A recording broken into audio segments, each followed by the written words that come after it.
Today we are working on math lesson 7. Today we are going to work on graphs and using a picture for a graph. So if you will get just a blank piece of paper and make a graph, you can have your grown-up make it. Go ahead and pause the video so you have time.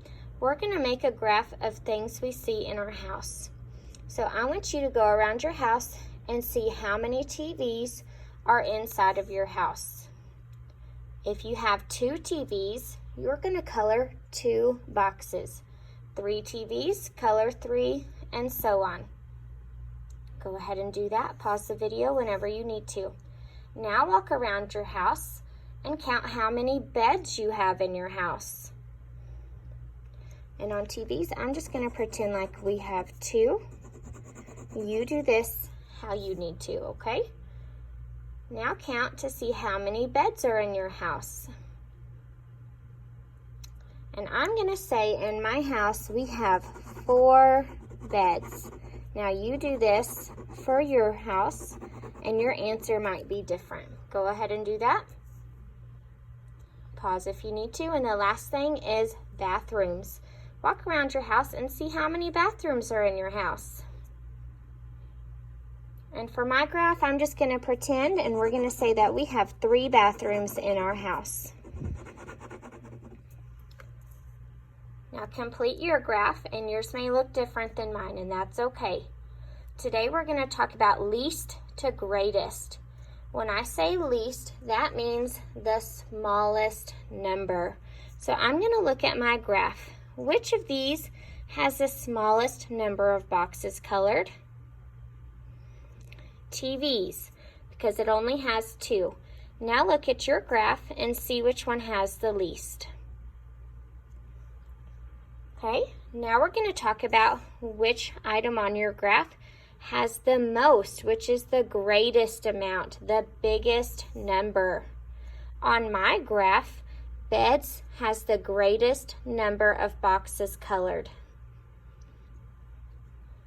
Look at your graph and see which one is greatest on yours. A graph can give us lots of different information. We are using this graph to tell us which has the least in our house and which we have the most of in our house. And we'll be doing a graph on our paper as well. So if you'll go ahead and put that away, you can grab your paper. Make sure you are on side 7A. Write your name at the top.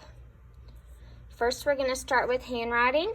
If you will go ahead and trace numbers 2, 3, and 7 on your paper when you're ready.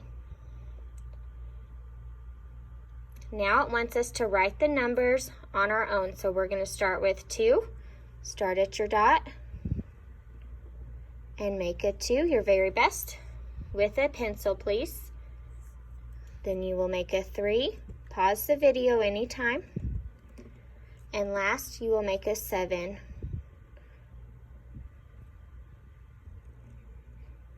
Make sure your numbers fit in the spaces correctly. Your teacher's going to be checking for that on your work.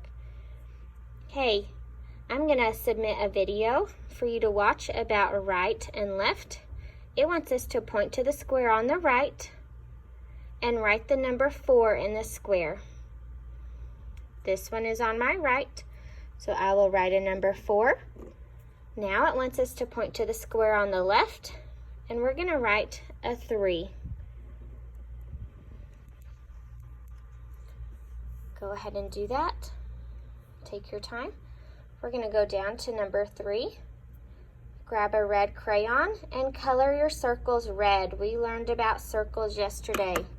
They have no corners and no sides. They have curved lines.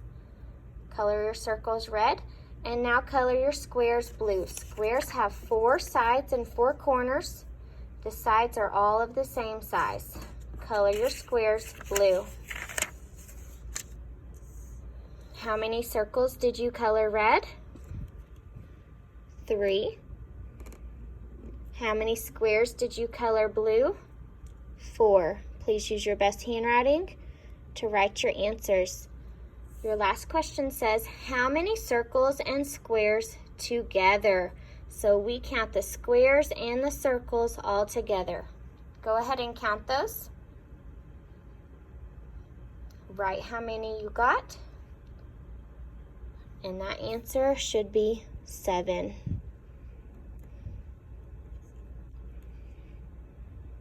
Okay, down below we have a graph. Now this graph is different. This graph has buses, shoes, and cars. In our information, it wants us to count how many are in each row. Count your buses on the row and write how many buses there are.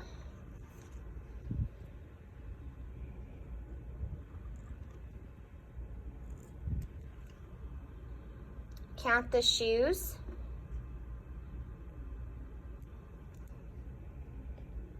There are 2 shoes.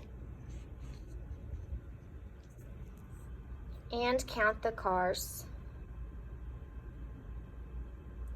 There are 4 cars on the last row.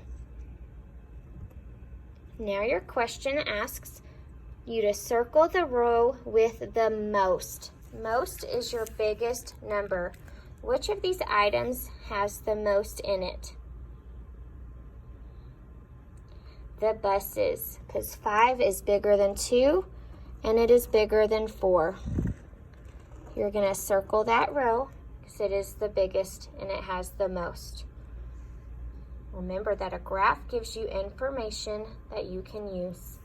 Okay, you're going to flip this over and do side 7B with your grown-up. Please submit both sides to your teacher when you are finished.